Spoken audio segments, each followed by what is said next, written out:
और जब ईश्वर आपको संकेत देते हैं, जब आपके इष्टदेव आपको संकेत देते हैं, तो वो अपनी पूरी शक्ति के साथ आपके घर में वास करते हैं और आपकी तमाम परेशानियों को खत्म कर देते हैं।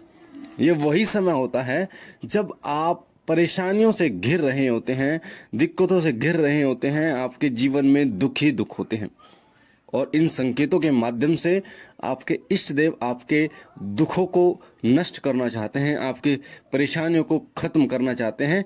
अगर आपने तभी पूजा शुरू कर दी तो, तभी साधना शुरू कर दी तो कौन से हैं वो 5 संकेत, ध्यान से सुनना ताकि बारीकी से आपको समझ में आए। अगर आप पहली बार चैनल पे हैं तो वीडियो के नीचे जो लाल कलर का बटन है सब्सक्राइब का, उसे दबा के चैनल को सब्सक्राइब कीजिए, बेल आइकन को दबाइए, घंटे के निशान को, ताकि जो भी जानकारी मिले पूजा पाठ से जुड़ी आपको सबसे पहले मिले। पहला संकेत होता है स्वप्न के माध्यम से आपको किसी मूर्ति के दर्शन होना, किसी मंदिर के दर्शन होना, या साक्षात आपके इष्ट देव के दर्शन होना। आप पूजा पाठ भी नहीं करते और फिर भी आपको अचरज ही ऐसे मंदिर बार बार दिखाई देते हैं, ऐसी कोई मूर्ति बार बार दिखाई देती है, ऐसे इष्ट देव के दर्शन आपको बार बार, कोई तस्वीर आपको बार बार दिखाई देती है जो आपको अपनी तरफ आकर्षित करती है। और ये जो सपना है ये आपको एक बार नहीं दिखाई देता, ये आपको बार बार एक ही जैसा सपना, एक ही जैसा मंदिर और एक ही जैसी मूर्ति बार बार आपको अगर दिखाई दे तो इसका मतलब कहीं ना कहीं इष्ट देव चाहते हैं कि आप उनकी पूजा करें, तो तुरंत पूजा शुरू कर दीजिए। दूसरा संकेत होता है कि जब भी आप मंदिर चले जाएं, जैसे नवरात्रों में जो व्यक्ति पूजा पाठ नहीं करते वो भी नवरात्रों में मंदिर जाते हैं, या महाशिवरात्रि पर भगवान शिव के मंदिर जाते हैं। कुछ खास अवसर होते हैं, जैसे भगवान हनुमान जी का जन्मोत्सव अभी गया है तो हनुमान जी के दरबार में जाते हैं। तो जब आप मंदिर जाते हैं और आप पूजा पाठ नहीं करते पर एक अलग सा लगाव आपको मंदिर में हो, ऐसा महसूस हो कि सारे जो विचार हैं वो शून्य हो गए हैं, आपका मन एकाग्र होकर आपका मन उस मंदिर में बैठने को करे, भजन करने को करे, आप अपने इष्ट देव की मूर्ति को देखें उस मंदिर में, तो आपको एक खिंचाव महसूस हो कि वो मूर्ति कुछ कहना चाह रही है आपसे। तो ये संकेत आपको बताता है कि उनकी कृपा आपके ऊपर है, वो चाहते हैं कि आप उनकी पूजा करें, आप उनकी साधना करें। तो तुरंत पूजा शुरू कर देनी चाहिए आपको, क्योंकि ये जो लक्षण होते हैं ये सभी में नहीं होते, ये कुछ ही चुनिंदा व्यक्तियों में होते हैं। और कई बार आपके पूर्व जन्मों के जो कर्म होते हैं, पूर्व जन्मों की जो भक्ति होती है वो आपको इस जन्म में भी साथ देती है। आप चाहे भूल जाएं पर आपके इष्ट देव आपको नहीं भूलते, वो जन्म जन्म तक आपके साथ रहते हैं। वो चाहते हैं कि पिछले जन्म में आपने उनकी भक्ति करी, इस जन्म में भी आप उनके सेवक बने, इस जन्म में भी आपके प्रति उनकी वही श्रद्धा हो, वही विश्वास हो। तो बार बार इसलिए वो आपको संकेत देते हैं। तो ये दूसरा संकेत था। तीसरा संकेत जो है वो है ब्रह्म मुहूर्त में आंख का खुलना। कई लोग जो अलार्म लगाते हैं फिर भी नहीं उठ पाते, पर कई ऐसे लोग होते हैं जो बिना अलार्म के भी ब्रह्म मुहूर्त में उठ जाते हैं। 4 से 5 के बीच में उनकी आंखें अपने आप खुल जाती हैं। तो ये वही समय होता है ब्रह्म मुहूर्त का जिस समय देवीय शक्तियां अपनी चरम सीमा से पर होती हैं और पृथ्वी लोक पर गमन करती हैं।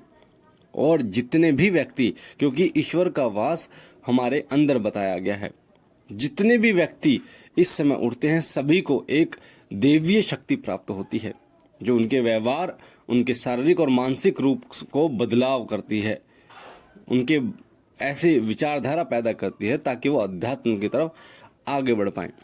तो ब्रह्म मुहूर्त में आँख खुलना भी ईश्वरीय कृपा का संकेत होता है कि आपको पूजा पाठ तुरंत शुरू कर देनी चाहिए। ऐसा नहीं है कि एक बार खुल गई, 2 बार, कई बार लोग अचरज हो जाते हैं, हैरान हो जाते हैं कि बार बार मेरी आंखें सुबह 4 से 5 के बीच में ही क्यों खुलती हैं।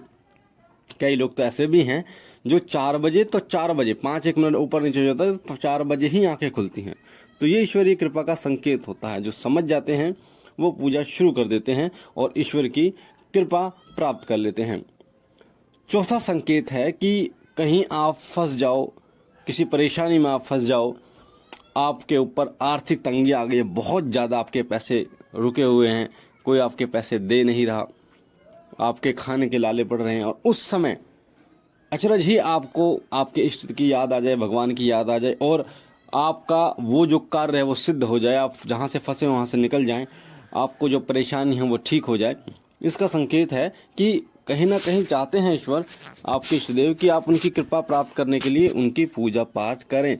तो उस समय आपको समझना होगा और तुरंत पूजा शुरू कर देनी होगी ताकि उनकी कृपा से आपके तमाम संकट कट जाएं। मैं आपको बता दूं, जब आप भक्ति करते हैं किसी भी देवी या देवता की, तो उनकी कृपा से आपकी आर्थिक मदद भी होती है और आध्यात्मिक मदद होती है और शारीरिक मदद भी होती है। यानी कि बीमारियां आपके घर में नहीं आती, पैसा आपके घर में आने लगता है, आपकी रोजी रोटी चल जाती है। ऐसा नहीं है कि वो आपको 2 दिन में करोड़पति बना देंगे। धीरे धीरे आपका काम धंधा चलेगा और धीरे धीरे आप आगे की तरफ बढ़ते चले जाएंगे। तो उन्हीं की कृपा से होते हैं ये सारी चीज़ें। और 5वां और जो लास्ट संकेत है वो है कि आप अपने स्वार्थ के लिए कभी कभार झूठ बोल देते हैं किसी व्यक्ति से। आप अपने स्वार्थ के लिए झूठ बोल देते हैं कि मेरा कुछ फ़ायदा हो जाएगा, और जब बोलने के बाद उसके बाद जब आप घर आते हैं तो आपको बड़ा दुख महसूस होता है। आपको ऐसा लगता है कि कोई आपको अंदर से पीड़ित कर रहा है कि आपने ये झूठ क्यों बोला, और वो झूठ है वो आपको सोने नहीं देता। कोई अंदर से आपको बोलता है कि इसको ठीक करो, उसको सच बोलो, और जो भी मान लीजिए पैसे से जुड़ी कोई झूठ बोला है आपने और आपको फ़ायदा हो गया, पर वो पैसा आपको हजम नहीं होगा। बार बार आपके अंदर से कोई ये बोलेगा कि इस पैसे को आप इस्तेमाल मत करो, चाहे आप भलाई में लगाओ, जन कल्याण में लगाओ, चाहे उसको वापस करो। तो एक जो उत्पीड़ना है वो आपको सताती रहेगी।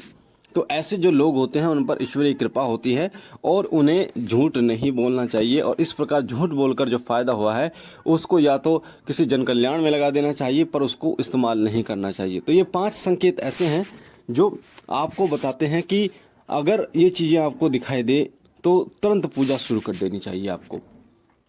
तो मुझे आशा है ये जानकारी आपको पसंद आई होगी। पहली बार अगर आप चैनल पे हैं तो वीडियो के नीचे जो लाल कलर का बटन है सब्सक्राइब का, उसे दबा के चैनल को सब्सक्राइब कीजिए, बेल आइकन को दबाइए, घंटे के निशान को, ताकि जो जानकारी हम डालें वो सबसे पहले आपको प्राप्त हो। लाइक कीजिए, शेयर कीजिए और बहनों और भाइयों तक, ताकि और लोगों तक ये जानकारी जाए। क्योंकि अधिकतर लोग इसलिए पूजा पाठ नहीं कर पाते क्योंकि उनको इन संकेतों के विषय में पता ही नहीं होता और वो ध्यान ही नहीं देते, और इसीलिए लोग कहते रहते हैं कि मैं इतनी पूजा करता हूँ कुछ फ़ायदा नहीं होता। बाकी बाबा भोलेनाथ आप पर कृपा करें, आपके घर परिवार में सुख समृद्धि दें। हम मिलते हैं एक नई जानकारी के साथ अगली वीडियो में। तब तक के लिए ओम नमः शिवाय, ओम नमः शिवाय, ओम नमः शिवाय।